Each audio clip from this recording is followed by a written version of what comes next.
Hello and welcome to the History of the Germans, the lucky marriage of Maximilian and Marie. So how often have you heard this phrase? Let others wage war, you happy Austria marry. It goes back to a whole string of marriages. First, Maximilian of Habsburg married the heiress of the duchy of Burgundy, then his son married the heiress of Spain, and finally his grandson married the heiress of Hungary and Bohemia. And this way, bish bash bosh, an empire is created in the horizontal. That is nice and neat, but I'm afraid not exactly true. Sure, these marriages happened, but not in the way at least I have been told. There was a lot more drama and a lot more agency than you think. For a whole 6 months, Maximilian, the last knight, in his shining armour, left Marie of Burgundy to fend off invasions, revolutions and conspiracies all on her own. She was imprisoned, her ministers were hanged, and she was told marriage to a 7-year-old hunchback was her only way out.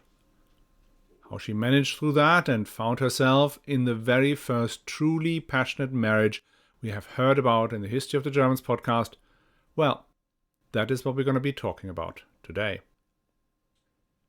But before we start, a quick question. I've been given an opportunity to organize a History of the Germans trip down the Main and then the Rhine at the end of June, beginning of July. Is this something any of you would be interested? And where would you particularly like to go? If so, let me know. That would help me enormously in making a decision. And as always, I want to thank our patrons who've signed up on historyofthegermans.com/support and whose generosity keeps this show going and going advertising free. They are Stepan P, Michael McG, Tom T, Laurie C, David L, and Heidi K. And with that, back to the show. Last week, we ended on the 21st of May 1477 when Maximilian, Archduke of Austria, son of Emperor Friedrich III, who had just turned 18, his head full of tales of chivalric romance, of Lancelot and Percival and Tristan and Roland, donned his silver breastplate and rode out of Vienna to rescue a damsel in distress, who by pure coincidence also happened to be the richest heiress in Europe. Every story of valiant knights and virtuous ladies needs a monster, a dragon, or some villain who throws obstacles in the way of the great hero that he needs to overcome to prove himself worthy of her love. When Maximilian had his journey to Burgundian power turned into a rhymed novel, well, these villains were 3, and their names were Fürwittig, Unfallo, and Neidelhart. Now, out here in the real world, the villain was only one, King Louis XI of France. And he acted not out of low cunning, but for completely understandable political motives. Nor did he die by the executioner's hand as Fürwittig, Unfallo and Neidelhart did in Maximilian's tale. But in one way, the Treuedank is true to events. The creativity that Louis showed in his schemes to thwart Maximilian was more than a match for his 3-headed fictional avatars. But I'm getting ahead of the story. Maximilian set out from Vienna on May 21st, as I said. But Charles of Burgundy had died on January 5th. So that was more than 4 months earlier. And it would be the beginning of August before he actually entered the capital of the Burgundian states in Ghent. What happened in the meantime? Well, quite a lot actually. News of the Battle of Nancy spread quickly across Europe, but initially the news were contradictory. Participants of the battle had seen Charles ride off on his great charger El Moro, and nobody had seen him fall. It took a few days before his body was identified, and even then, it was just impossible to believe that the great Duke of Burgundy, whose image, if it could have been reproduced by modern means, would have graced the bedrooms of teenage boys and girls from Aragon to Albion, that the chivalric hero of the age was actually dead. King Louis XI of France was probably the first of the key protagonists to receive the news. He'd established a courier service for government post in 1464, and that service had brought him the news about the Battle of Nancy within just 3 days, his riders having covered a distance of 450 kilometers. Therefore, just 3 days after the reckless Duke had bitten the snow, Louis XI set his plan in motion. Louis had been expecting the defeat of Charles in his wars with the Swiss for a while now. It was his money and his diplomacy that had encouraged the creation of the League of Constance, the defection of René of Lorraine, and had paid for the Swiss mercenaries at Nancy. After Grandson and Murten, it was clear that Charles was badly mauled, his resources much diminished, and hence a window of opportunity had opened up. Therefore, even before Charles' final battle had begun, Louis had already mustered an army in Champagne and Picardy, ready to march into the duchy of Burgundy and into the Franche-Comté when the time came. And now the time had come. Officially, Louis went into Burgundy just to keep it safe for his beloved cousin who was so sadly missing. But when the next courier arrived and told him that Charles had actually died, the King of France, giddy with excitement, went on to stage 2. Because again, it had always been clear that upon the demise of the last Burgundian duke, his heir would be his daughter Marie. And Marie, Louis declared, could not inherit the Duchy of Burgundy, which, as per Salian law, could only be passed down in the male line. The fief, he said, was vacant, and the King of France's army came to take what was rightfully his. What Louis then argued as a reason to occupy the Franche-Comté, which was still an imperial and not a royal fief, well, whatever. It guns and men, and that should be enough for now.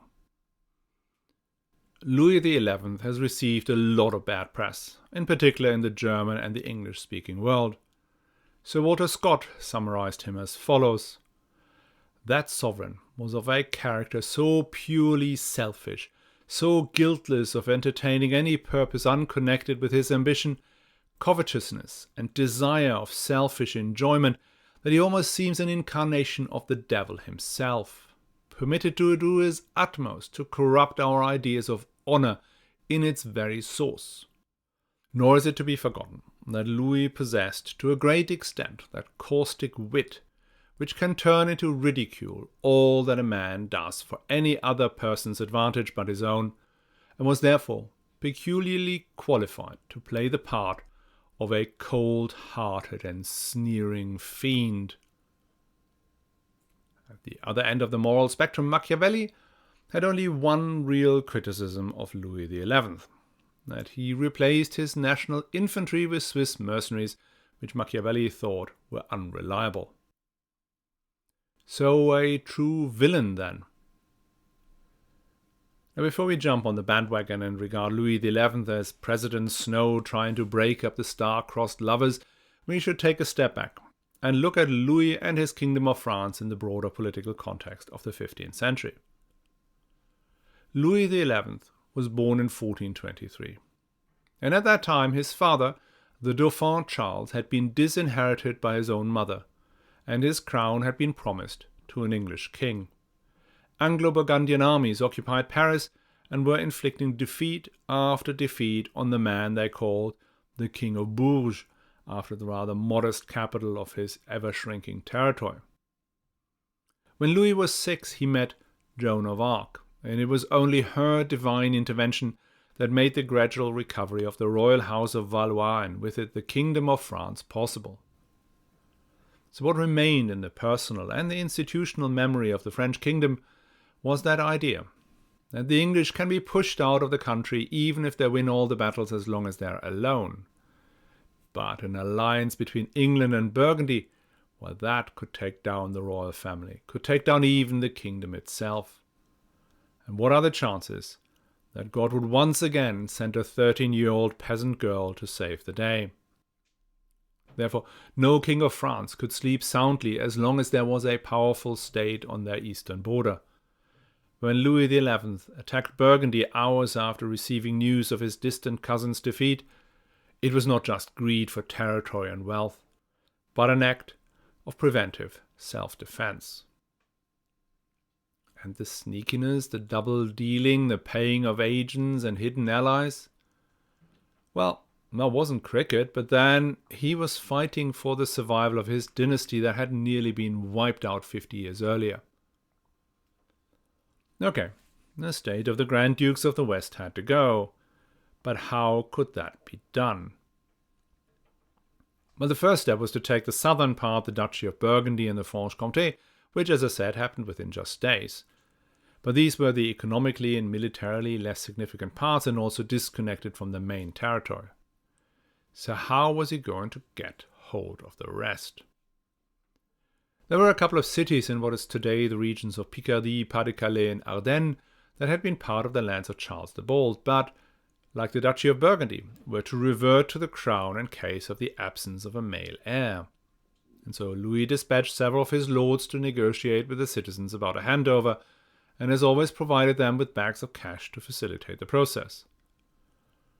But at some point it was clear that he would run into some form of resistance. The question is, what to do about that? Well, option one was to simply continue to use brute force and invade Flanders, Brabant, Hainaut, Luxembourg, and afterwards Holland, Zeeland, and Guelders. Option two was to compel the heiress, Marie of Burgundy, to break the engagement with Maximilian and marry her to his son, the future king, Charles VIII. Both options had their drawbacks. Marie was 20 and Charles VIII only 7, and rumoured to be extremely ugly. Louis acknowledged that problem and would have offered Marie the alternative of marrying a French prince of a more suitable age and appearance. But even that would not have resolved all the issues. In particular not the issue that Marie was engaged to the son of the Emperor Friedrich III and that most of her lands were imperial territory. So the insult to the empire that would result from the broken engagement and the French expansion deep into their lands could once again galvanize the princes as it had happened during the siege of Neuss. So not as easy a run as some had suggested, but definitely an easier run than the brute force approach. Taking all the Burgundian lands from a defenseless princes and without legal justification, that was going to raise not just eyebrows, but probably armies. Decisions had to be made quickly, since any time now the pesky Habsburg prince could show up in Flanders with a massive imperial army and the game would be up for good. So Louis did all of it, all at the same time. He opened negotiations with Marie and her mother Margaret of York about a potential marriage to his son, and at the same time his armies began encircling cities which had not immediately succumbed to French money, flattery, or legal arguments. And as for the cities beyond the reach of his guns, he instructed his envoys to bribe city councils and, where that failed, incite revolt. One of these envoys was Olivier le Dain, Count of Melun, a particularly colourful character. Born to humble parents in a village near Ghent, he had sought his fortune in Paris, where he became a barber. With some unclear mechanism, he got into the royal service as the valet and then barber of the king. And that was quite a responsible job, since the barber was the only man who was allowed to approach the king with an open knife. It was also well paid, given the propensity of the age to hire assassins. He makes an appearance in Victor Hugo's Hunchback of Notre Dame, where, quote, "This barber of the king had 3 names. At court, he was politely called Olivier le Dain, the deer. Among the people, he was Olivier the Devil. His real name, though, was Olivier le Mauvais, aka Olivier the Bad." Just skimming the main sources about Olivier the Bad, I'm not sure he really was that bad. He was extraordinarily loyal to his king, which is not a surprise given his elevation from barber to baron, but I have not seen an allegation that he was doing the king's dirty work, the poisoning and murdering, so common in the Renaissance, which suggests his real crime was rising too high. And when Louis died, Olivier was immediately hanged by the nobility for insolence, ending up in the same grave as the famous Esmeralda. Anyway, Olivier was given the most important job, which was to go to Ghent and either convince Marie to marry little Charles VIII of France, or, should that fail, stir up things in this legendarily rebellious city. And as you can imagine, Marie did not yield to the charms or arguments of the royal barber, which is why Olivier and Louis XI concentrated on Plan B.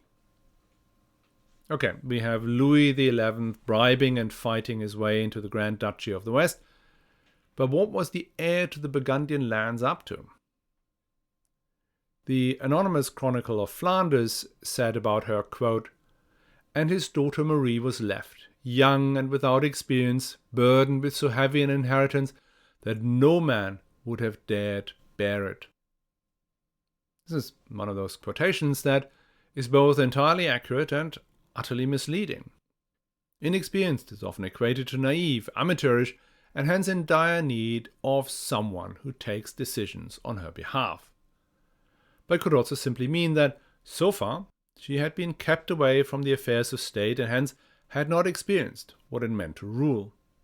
But she might be a fast learner.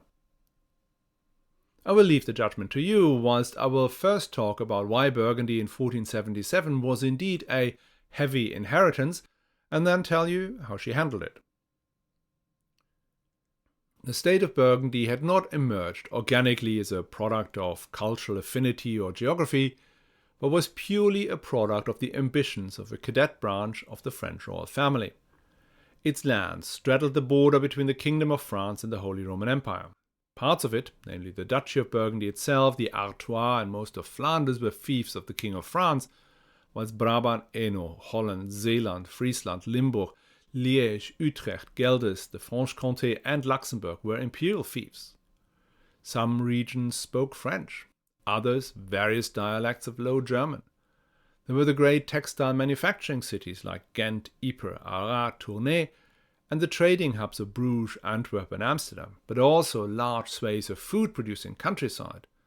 Some regions were used to tight control by a duke, such as Hainaut. Others had almost complete independence, like Friesland. In some regions there were long-standing feuds, like the Cots and Hooks in Holland. Others acted more in unison. If you have even just a cursory understanding of Belgian politics, you might get the picture. The Grand Dukes had been working for a very long period trying to forge these different components into one coherent and contiguous state, like France and England and Portugal, etc., etc. Under Charles the Bald, this long-held dream was about to become reality. Charles' policy had three main components. One was to establish a land bridge between the Duchy of Burgundy in the south and the Low Countries in the north, which is why Lorraine became one of his key obsessions. The second element was the crown of the Kingdom of Burgundy.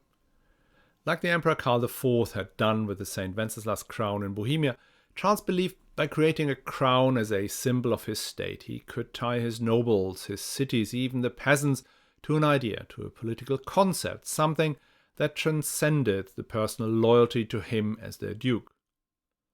And then part 3 of the strategy was to centralize power in his territory.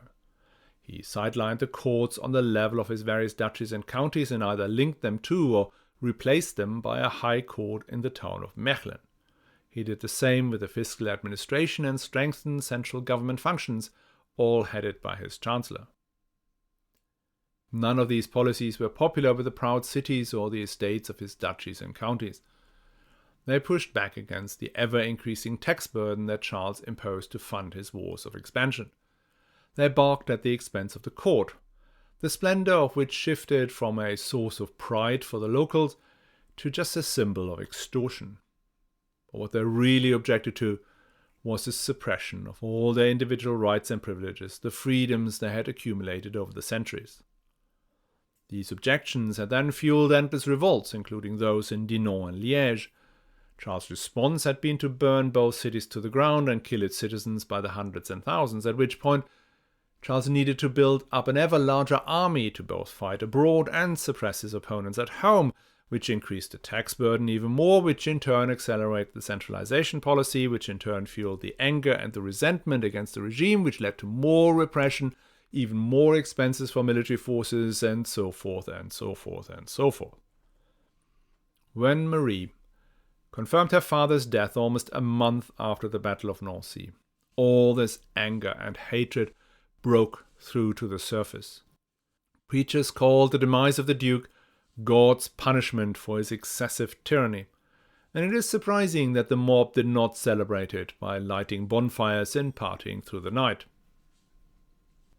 Almost immediately after the announcement that Charles was definitely dead, The Estates General, aka the assembly of all the powerful people in the Low Countries, came together. They did recognize Marie as the legitimate heir to all the lands of her father. Great. But the centralized state of Charles the Bold was to be dismantled, the court in Mechlin abolished, fiscal authority returned to the estates in the individual duchies and counties, all ancient rights and privileges of the cities to be confirmed, and their right of resistance, should the ducal government exceed their prerogatives, recognized. Marie's role was supposed to become a symbol of the state with limited power. But the good news was that at least the state continued to exist. The city of Ghent, the largest agglomeration in the Low Countries, probably even the largest city north of the Alps, became the epicenter of political unrest. The fall of the Duke and the broad rearrangement of responsibilities and powers encouraged the middle classes, the artisans and their guilds to demand more influence in city politics, and in particular protection against the emerging proto-industrial manufacturers of cloth. Young men were now roaming the streets and pulling former Burgundian officials out of their houses and beat them up, sometimes strung them up on lampposts. Well, not lampposts, since these did not exist, but whatever posts they may find. Faced with this chaos, Marie gave in to the demands of the Estates General and granted the Grand Privilege, which reset the political situation to a fictitious time before the centralization efforts of the Burgundian dukes. If she had thought this had resolved issues, she was sorely mistaken. Wherever she travelled in the following weeks, she was made to sign similar decrees, handing over her rights as duchess or countess to the estates. On the positive side, apart from a general recognition of Marie as heir, the estates raised troops to defend the borders of Marie's patrimony. This slowed Louis down, but did not stop him. Cities and fortresses negotiated with the King of France and oftentimes swapped sides as support from Ghent was arriving much slower than the bags of gold from Paris. Now, hanging over all of this was now the question who should join Marie and her lands in holy matrimony. Louis, as we've already heard, had put forward his son, the hunchbacked Dauphin Charles. There was also some other chances around, one being the Duke of Cleves, who offered his lands as a neat way to round up the Burgundian territory, then another, von Cleve, who had no land but was apparently quite handsome and a childhood friend of Marie's. Marie's mother briefly suggested her brother, the Duke of Clarence, who would later end up drowned in a barrel of Malmsey wine. And then there was Maximilian.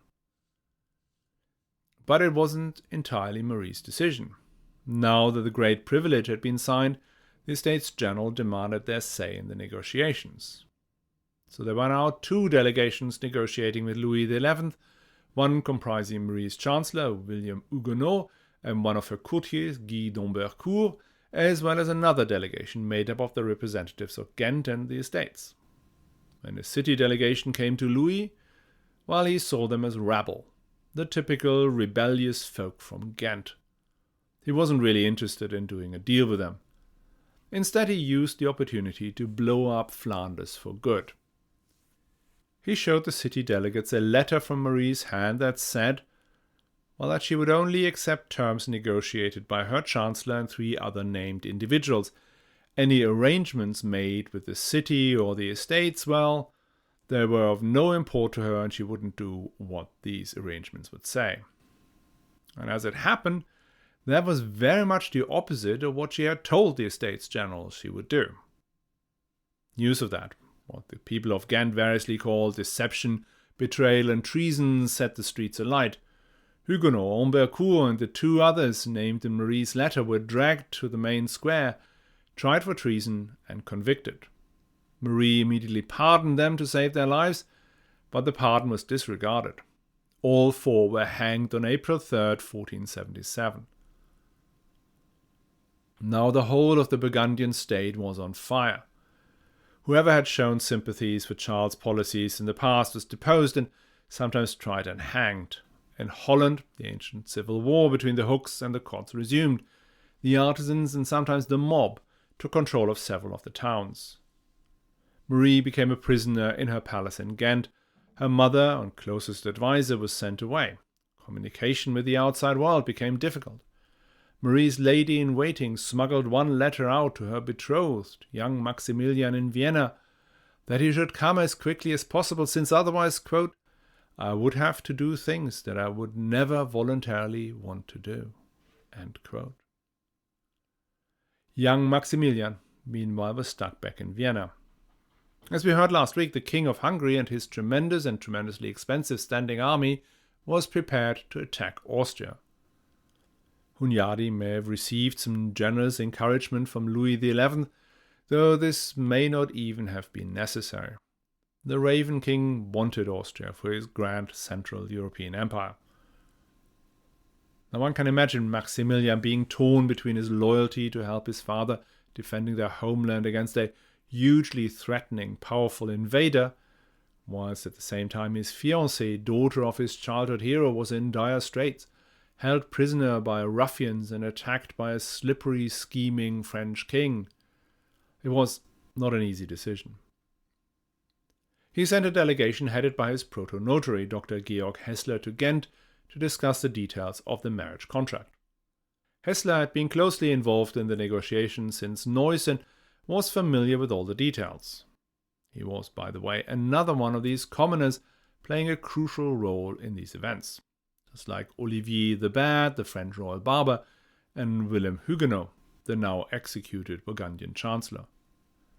This is a period of history where society is much more permeable than it had been just 100 years earlier, and equally more permeable than it would be 200 years later. All these men could rise to incredibly powerful positions on merit alone. This did of course not happen on the back of territorial princes diving deep into the predecessors of Adam Smith or John Stuart Mills.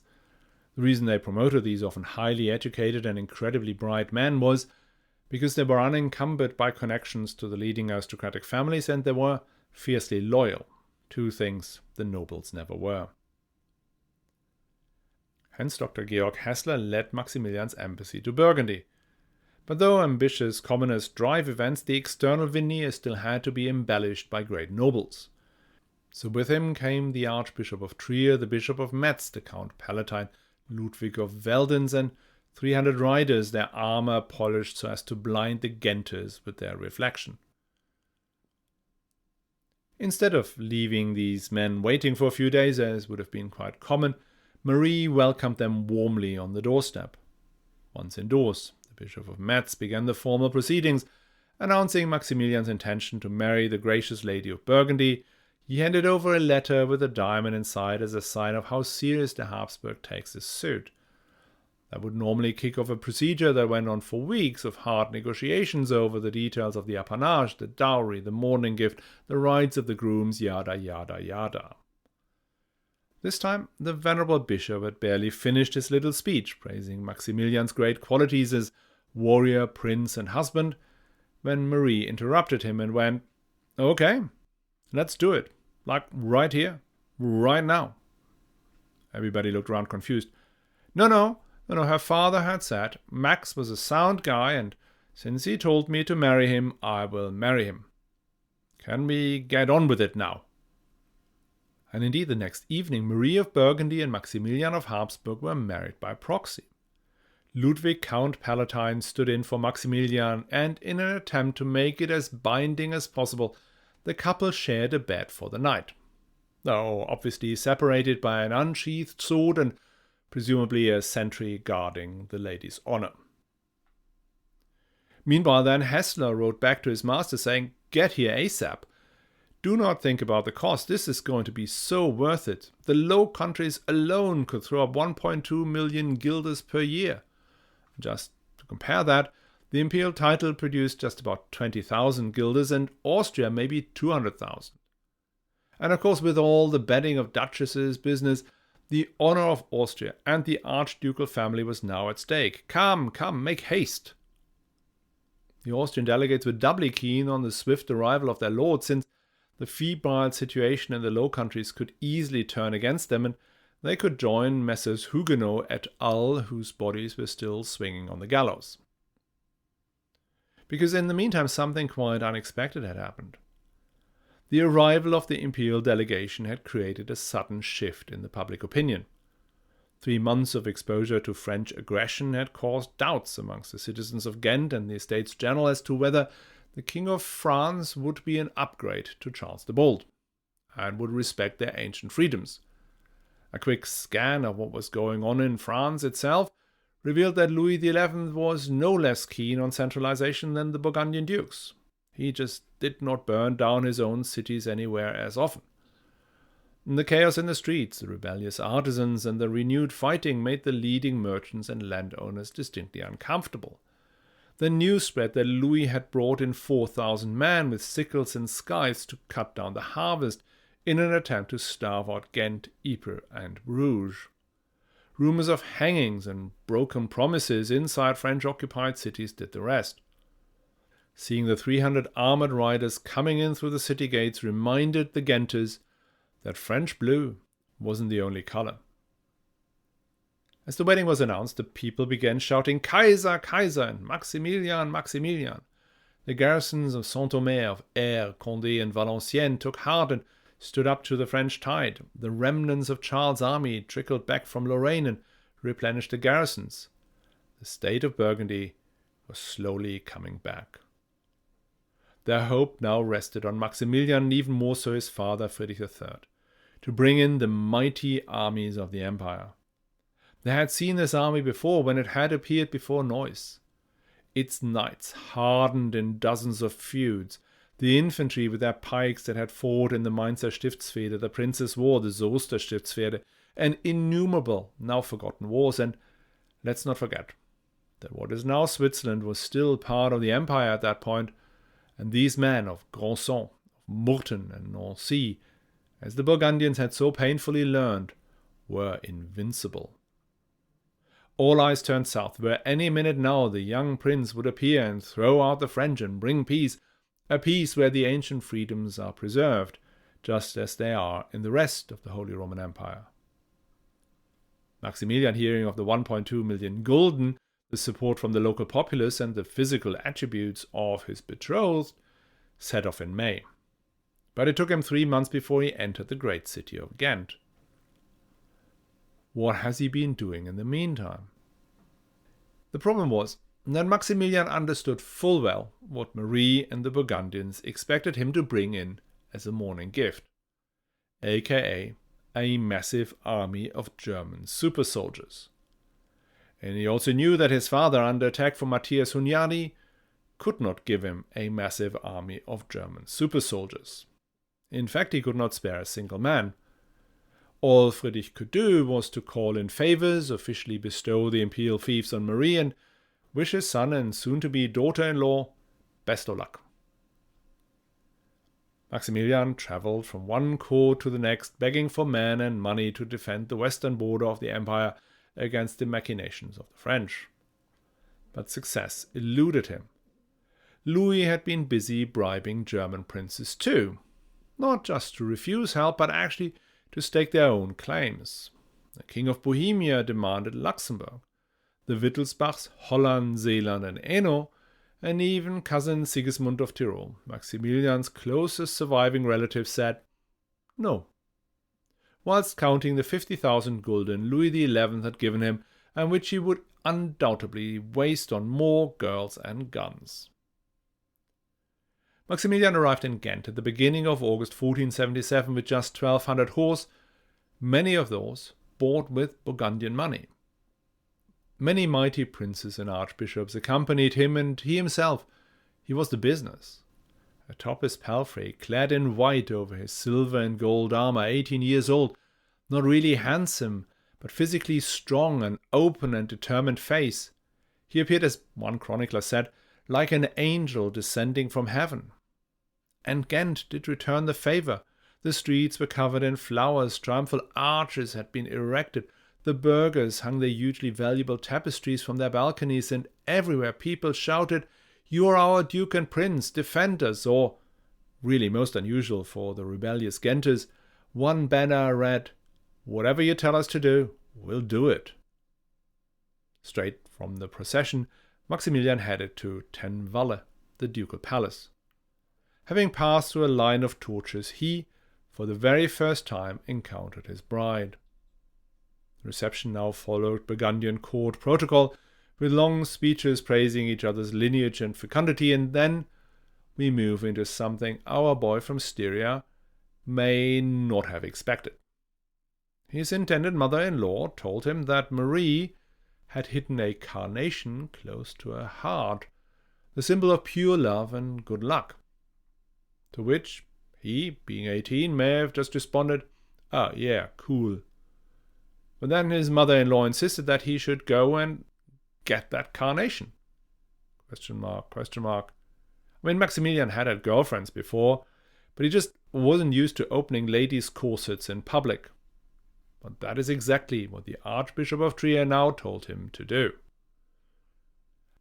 There's a Netherlandish painting of Maximilian in the Kunsthistorische Museum that shows him as a young man holding a carnation, and frankly, looking utterly bewildered. They got married the next day in a, by Burgundian standards, modest ceremony. The ongoing war, the impending famine, and the mourning period for Charles the Bald prevented a full display of the splendor of the greatest of the late medieval courts. But that wasn't even necessary, because these two, Maximilian and Marie, hit it off like we've never seen before in a princely wedding. Maximilian wrote back to his friend Prüschek, and forgive me if I do this in German, but it just works that much better. Quote, Ich hab ein schönes, frommes, tugendhaftiges Weib, und dank Gott. Sie ist von Leib klein, viel kleiner als die Rosina und schneeweiß. Am Bruns Haar, ein kleines Nasel, ein kleines Häuptel und Antlitz, braun und graue Augen gemischt, schön und lauter. Denn das unter Häutlen Augen ist hat dann gesenkt, gleich als sie geschlafen hat. Doch ist nicht wohl zu merken. Der Mund ist hoch, doch rein und rot. Sonst vieler schöner Jungfrauen, als ich in meinen Tag einer gesehen hab. Und fröhlich. End quote. Now I'd like to translate that, but I literally can't. Let's just say that he describes all her minor imperfections, and then he says that she's the most beautiful woman he's ever seen, and for all his life he will profess his love to her. She appears in all his pseudo-autobiographies as the lady who aspires to be worthy of. He has it depicted in altarpieces, in portraits, forever young, forever beautiful. But there was none of that detached admiration that runs through the chivalric literature.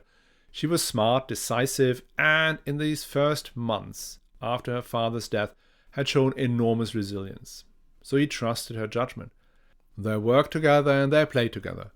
Both of them were mad about hunting, tournaments, music, and dancing. She would ride along, chasing boar, stag, fox, and cheer him on when he was jousting with an opponent, danced with him at the mummeries he so loved.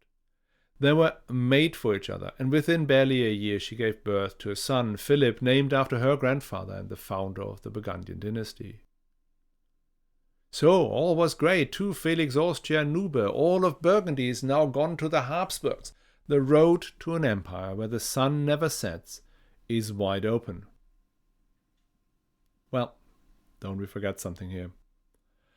The army that Maximilian was supposed to bring. Where is that? Well, nowhere to be seen. All he had brought were 1,200 men against Louis XI's army of, 20,000 well-trained and well-equipped forces? And Louis was not going to give up on Burgundy. He could not.